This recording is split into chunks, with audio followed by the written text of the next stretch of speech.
जय हिंद साथियों, good evening, नमस्कार। आप सभी का हमारे यूट्यूब चैनल पीसीएम बाई सुशील। तो यूपी बोर्ड एग्ज़ाम को देखते हुए मैं आप लोगों के लिए स्पेशल क्लास 10th वाले जितने बच्चे हैं साइंस वर्ग के, हिंदी मीडियम, उन सभी बच्चों के लिए हम एक रट लो श्रृंखला अभियान चालू कर रहे हैं, जो आज का एपिसोड 1 होगा। और इसमें मैं आपको वही क्वेश्चन पढ़ाऊँगा जो सीधे आपके एग्ज़ाम में मैच कर जाएंगे।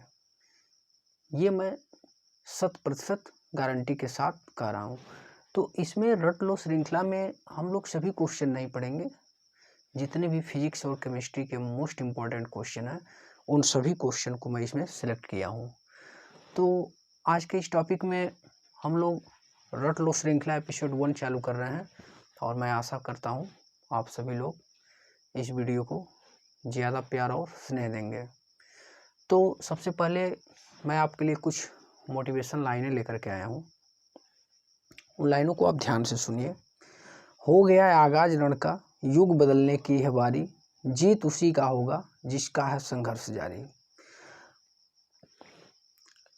तो बच्चों, मेरा कहने का पर्पज़ ये है कि एग्ज़ाम आपका बहुत करीब आ चुका है। अब आपको पढ़ने की ज़रूरत है।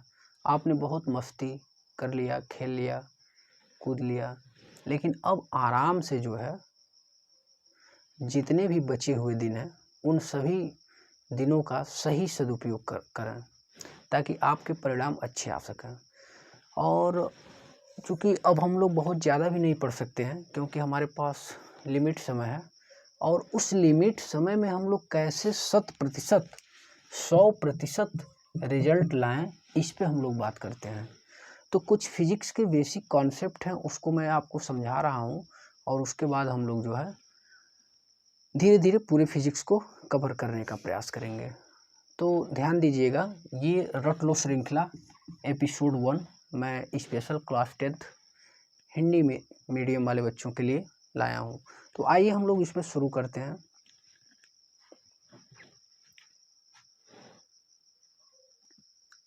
तो हम लोग सबसे पहले बात करेंगे पोटेंशियल, विभव क्या है। तो पोटेंशियल को हम लोग समझने का प्रयास करते हैं। एक्चुअल में पोटेंशियल होता क्या है। अभी तक हम लोगों ने बहुत सारी ऊर्जाओं को पढ़ा, स्थितिज ऊर्जा, गतिज ऊर्जा। तो ये फिर पोटेंशियल क्या है, विभव क्या है, इसको हम लोग समझने का प्रयास करते हैं। मैं आपसे कहूँ, हमारे पास एक कोई चार्ज बॉडी है, आवेशित पिंड।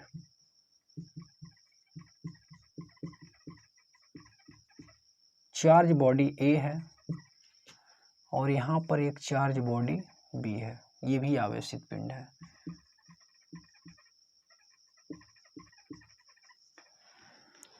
मैं इस दोनों को एक वायर से अगर कनेक्ट कर दूं और मैं कहूं कि इसमें जो है 400 कूलाम का आवेश है और इसमें जो है 300 कूलाम का आवेश है, तो मैं आपसे अगर ये पूछूं कि धारा किधर बहेगी या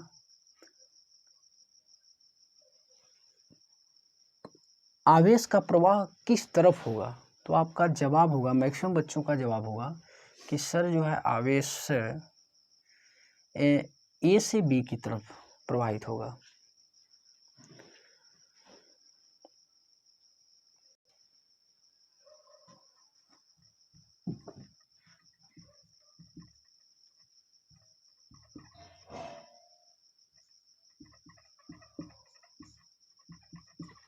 क्या आप मेरा बात समझ पा रहे हैं। मैंने यहाँ पर दो चार्ज बॉडी लिया है, आवेशित पिंड है, इन दोनों पिंडों में आवेश है। तो इस पर जो है 400 कूलाम का आवेश है और इस पर जो है 300 कूलाम का आवेश है, और इस दोनों चार्ज बॉडी को मैंने एक कंडक्टिंग वायर से कनेक्ट कर दिया है। तो मैं आपसे पूछूं कि आवेश का प्रवाह किस दिशा में होगा, यानी चार्ज का जो डायरेक्शन होगा वो किधर होगा, तो मैक्सिमम बच्चों का जो जवाब आएगा वो कहेंगे सर जो है आवेश जो है 400 से किस में जाएगा, 300 कूलम वाले में, यानी आवेश का प्रवाह जो है ए टू बी यानी इधर से इधर होगा।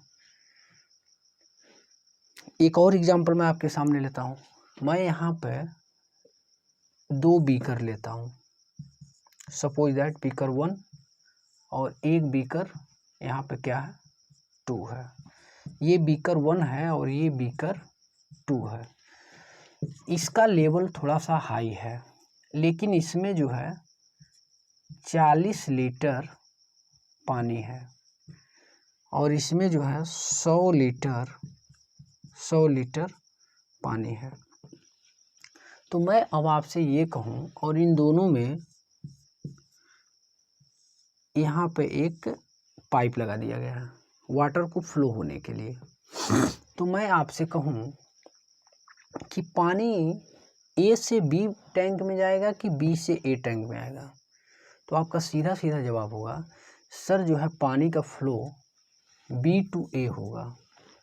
ऐसा इसलिए होगा क्योंकि पानी को प्रवाहित होने के लिए क्वांटिटी की ज़रूरत नहीं होती है कि ये 40 लीटर है और ये 100 लीटर है, यानी ये क्वांटिटी पे डिपेंड नहीं करता, ये लेवल पे डिपेंड करता है। अर्थात इस टैंक का लेवल कितना है, इस टैंक की तुलना में हायर है, और इस टैंक का जो ए वाला जो टैंक है यह बी के कंपैरिजन में इसका जो लेवल है अस्तर ये लो है। तो पानी जिस प्रकार से अस्तर के हिसाब से फ्लो होता है, यानी जिसका स्तर अधिक रहेगा उस टैंक से पानी निम्न स्तर वाले टैंक में प्रवाहित होगी। ठीक यही कंडीशन आवेश प्रवाह के लिए भी लागू होता है। आप लोग यहाँ पे क्वांटिटी के हिसाब से नहीं कह सकते हैं कि ये 400 कूलम है इसका क्वांटिटी और ये 300 कूलम है बी बॉडी का, चार्ज बॉडी का आवेश। तो हम लोग इस प्रिंसिपल पे नहीं बोल सकते हैं कि 400 कूलम आवेश यानी ए से बी में प्रवेश करेगा, यानी जो चार्ज का जो डायरेक्शन होगा वह ए से बी की तरफ नहीं होगा। ये कथन क्या है, असत्य है। ठीक इसी प्रकार से यहाँ पे देखिए, यहाँ पे क्वांटिटी कितनी है वाटर की 100 लीटर और यहाँ पे क्वांटिटी कितनी है 14 लीटर है। तो उस हिसाब से तो अगर क्वांटिटी के हिसाब से तो इधर से इधर फ्लो होना चाहिए, लेकिन ऐसा नहीं हो रहा है। स्तर यानी जिसका स्तर पानी का ये प्रॉपर्टी होता है कि वो स्तर पे डिपेंड करता है, यानी स्तर अगर ऊपर है तो पानी का फ्लोएशन किधर होगा, नीचे की तरफ होगा। ठीक इसी प्रकार से ये आवेश का जो प्रवाह होता है ये इसके मात्रा पे निर्भर नहीं करता है, it not depend on quantity, it's depend on volt. अब मैं कहूँ इस पर जो है 20 वोल्ट का विभवांतर है और इस पर जो है 10 वोल्ट का विभवांतर है। अब मैं आपसे ये पूछूं कि अब आवेश किधर प्रवाहित होगा, तो आपका सीधा सीधा जवाब होगा कि सर जो है ये 20 वोल्ट का विभवांतर इसमें है, इसलिए आवेश का प्रवाह इधर से इधर होगा। यानी आवेश के प्रवाह के लिए जो सबसे ज़रूरी चीज़ है वो क्या है, विभव।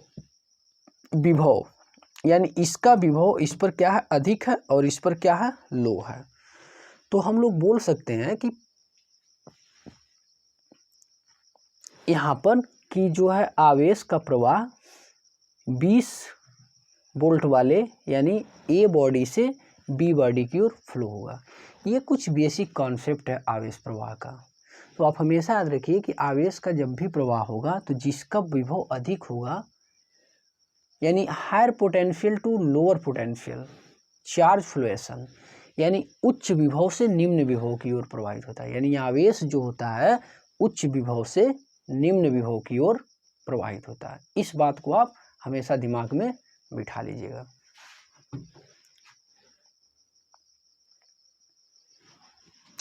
अब हम लोग एक्चुअल में जो है विभव का डिफिनेशन देने का प्रयास करते हैं। तो हम लोग मैक्सिमम केस में क्या होता है कि जब भी कोई साइंटिफिक वर्ड होता है या साइंस का कोई भी डिफिनेशन हमें देना रहता है तो मैक्सिमम हम लोग उसके फार्मूले के ही हिसाब से देते हैं। V इक्वल टू होता है W/Q। ये W जो होता है ये वर्क आपको बताता है, ये वर्क है, और ये क्या है, ये Q क्या है, आवेश है, यानी ये क्या है, चार्ज है।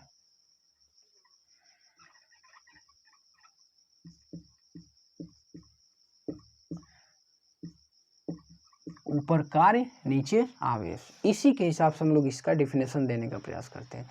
यानी सीधे सीधे लफ्जों में अगर बोला जाए एक लाइन का डेफिनेशन, तो इकाई आवेश पर कार्यरत बल, हमने बल बोल दिया, इकाई आवेश पर कार्य, इकाई आवेश पर मतलब हम लोग ऐसे बोल सकते हैं इकाई आवेश पर कुल किया गया कार्य क्या कहलाता है, पोटेंशियल कहलाता है। लेकिन ये आपका भी जो है स्टैंडर्ड डिफिनेशन नहीं है। यहाँ पे आप क्या देख रहे हैं, इकाई आवेश पर किया गया कार्य क्या, पोटेंशियल है। लेकिन इसको हम लोग और अच्छे ढंग से भी बोल सकते हैं।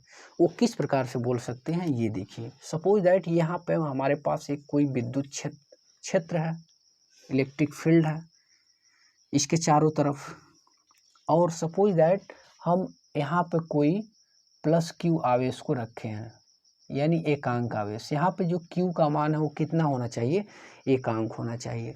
यानी इस विद्युत क्षेत्र के बाहर अननोन प्लेस पे, अननोन प्लेस का मतलब होता है अनंत। यानी इस विद्युत क्षेत्र के बाहर कहीं पे इकाई आवेश है अनंत पे, अननोन प्लेस, जिसके बारे में हमें कोई जानकारी नहीं है, उसे हम लोग क्या बोलते हैं, अननोन प्लेस यानी अनंत बोलते हैं।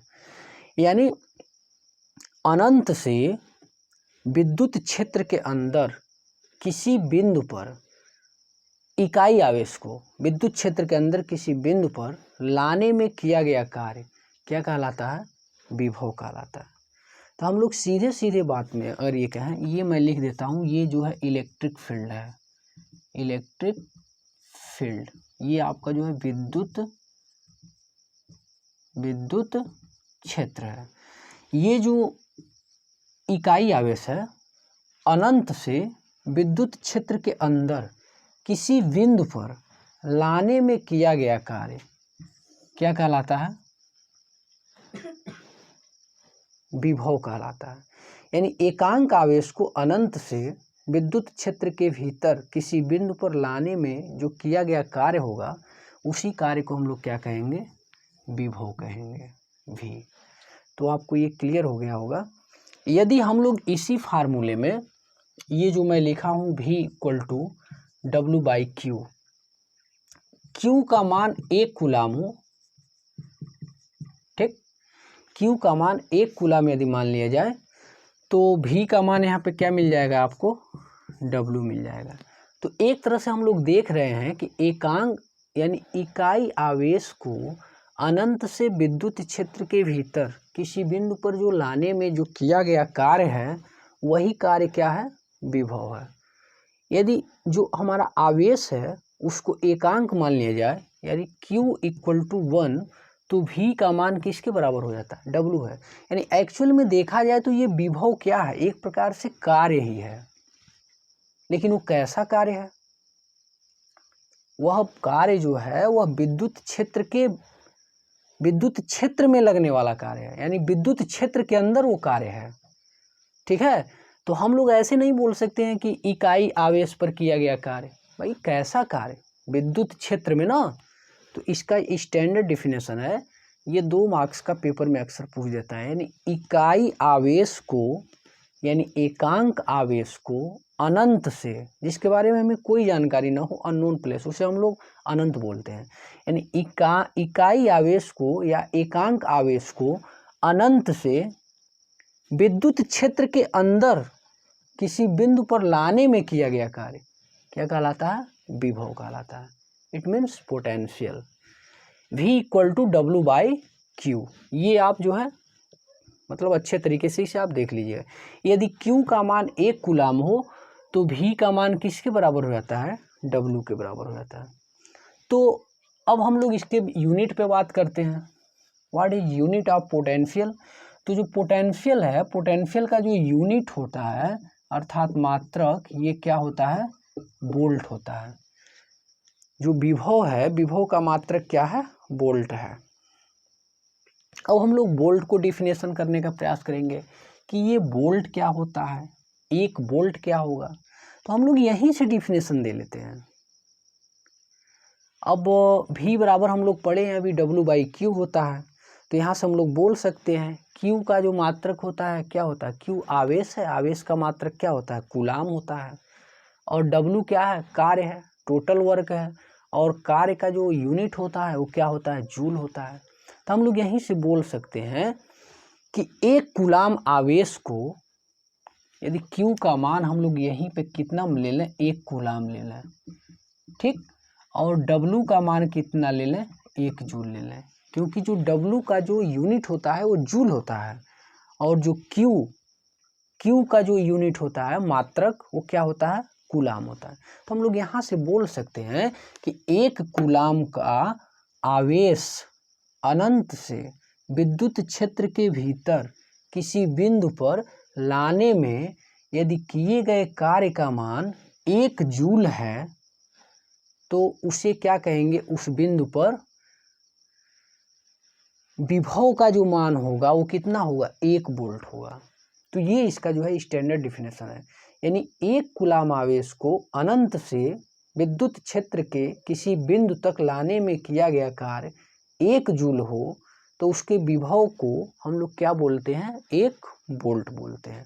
तो ये जो है डिफिनेशन आप अच्छे तरीके से याद कर लीजिएगा। तो मैं आशा करता हूँ ये जो है विभव और आपको ये वोल्ट अच्छे से याद हो गया होगा। एक बार और मैं आपको रिवाइज करा देता हूँ। एक कूलाम का आवेश अनंत से विद्युत क्षेत्र के भीतर किसी बिंदु तक लाने में किया गया कार्य यदि 1 जूल है तो उस विभव को हम लोग क्या कहेंगे, 1 वोल्ट कहेंगे।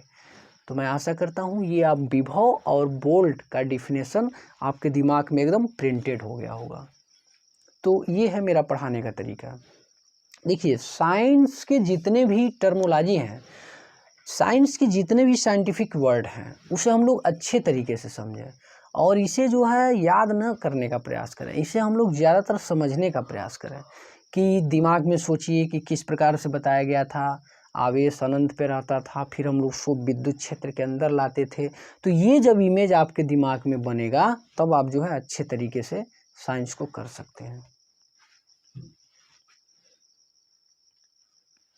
अब हम लोग विभवांतर के कॉन्सेप्ट को समझते हैं। विभव हम लोगों ने अच्छे से समझ लिया, अब हम लोग विभवांतर को देखते हैं। देखिए इसका डिफिनेशन किस प्रकार से हुआ। ये कोई विद्युत क्षेत्र है, ये सपोज दैट ए पॉइंट है और ये सपोज दैट बी पॉइंट है। यहाँ पर इस पॉइंट पे जो है विभवांतर का मान मतलब हम लोग वी ए से रिप्रेजेंट किए हैं और पॉइंट बी पर जो पोटेंशियल है वी बी है।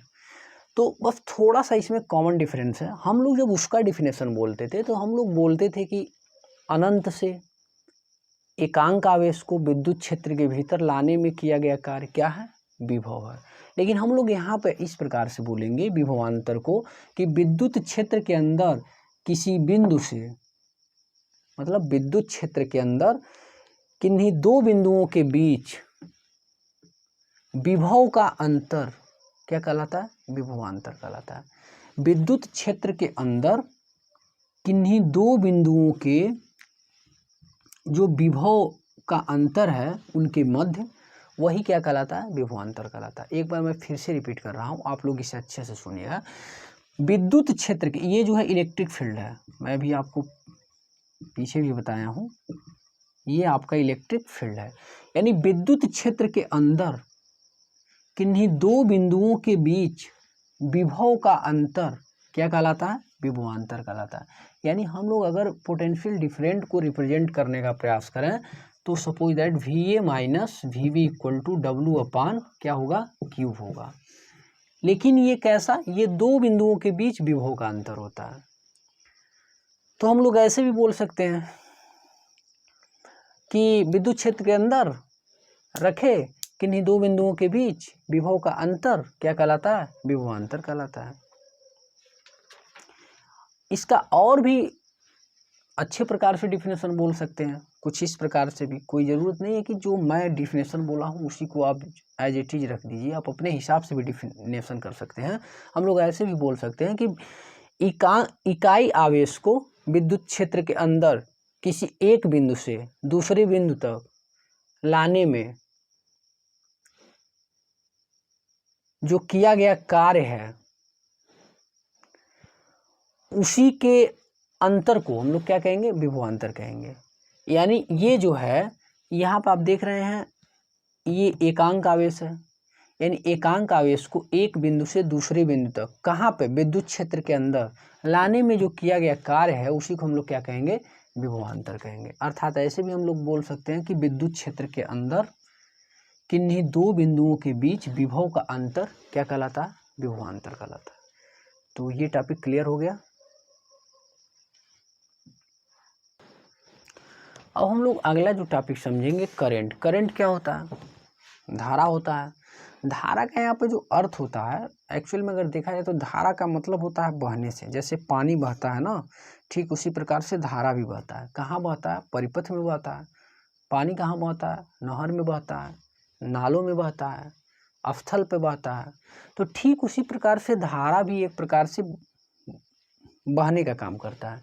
तो हम लोग इसको कैसे कहेंगे, सीधा सीधा अगर इसका डिफिनेशन किया जाए तो I बराबर Q/T होता है। तो I बराबर Q/T के हिसाब से हम लोग यहाँ पे, मैं पहले ही बोल चुका हूँ कि जितने भी साइंस के डिफिनेशन है हम लोग उसके सूत्र के हिसाब से ही एज इट इज रखने का प्रयास करते हैं। उसमें हम लोग अपने हिसाब से बना नहीं सकते हैं, क्योंकि वह एक वैज्ञानिकों के द्वारा दिया गया स्टैंडर्ड डिफिनेशन है।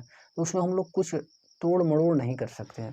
तो हम लोग यहाँ पर बोल सकते हैं I = Q/T के हिसाब से आवेश प्रवाह की दर को क्या कहते हैं, धारा कहते हैं। सीधा सीधा आवेश प्रवाह की दर को क्या कहते हैं, धारा कहते हैं।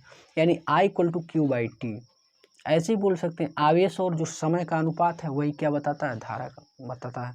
और धारा का जो हम लोग धारा को ऐसे भी लिख सकते हैं कैलकुलस फॉर्म में dQ/dt। इसी को ऐसे भी लिखा जा सकता है d/dt आप किसका, Q। यानी आवेश को समय के सापेक्ष जो है एक बार डेरिवेटिव आप जैसे करेंगे तो आपको क्या मिल जाएगा, I मिल जाएगा। ये कैलकुलस के फॉर्म में होता है, तो इसे भी आप हमेशा याद रखिएगा। इफ़ यहीं पे अगर ले लिया जाए t का मान 1 सेकेंड, ठीक है, और Q का मान 1 कूलम्ब मान लिया जाए, तो जो I का मान मिलता है वो 1 एम्पियर मिल जाता है, 1 एम्पियर। तो धारा का जो मात्रक होता है एक्चुअल में वो क्या होता है, एम्पियर होता है। तो हम लोग एम्पियर का अगर डिफिनेशन करने का प्रयास करें, एम्पियर, तो हम लोग यहीं से इसका भी जो है डिफिनेशन बना सकते हैं। देखिए साइंस बहुत इजी सब्जेक्ट होता है, बस ज़रूरत है आपको समझने की, उनके सूत्र को समझें, उसका तरीका समझें, उसके जड़ तक जाएं, तो साइंस जितना आसान कुछ नहीं है। तो एम्पियर क्या होता है, अब हम लोग एम्पियर का डिफिनेशन प्रयास करेंगे देने के लिए। तो हम लोग क्या कहते हैं, यहीं से हम लोग इसको जो है 1 सेकेंड मान लिया, इसको 1 कूलाम। तो हम लोग कहेंगे 1 कूलाम का आवेश किसी परिपथ में यदि बह रहा है और बहने में जो है 1 सेकेंड का समय ले रहा है, तो उसमें जो कुल धारा का मान होगा वही क्या होगा, 1 एम्पियर होगा। मतलब अपने हिसाब से जिस प्रकार से आप बोलना चाहें बोल सकते हैं। किसी परिपथ में 1 कूलाम का आवेश 1 सेकेंड तक प्रवाहित हो तो परिपथ में बहने वाली धारा का मान क्या होगा, 1 एम्पियर होगा।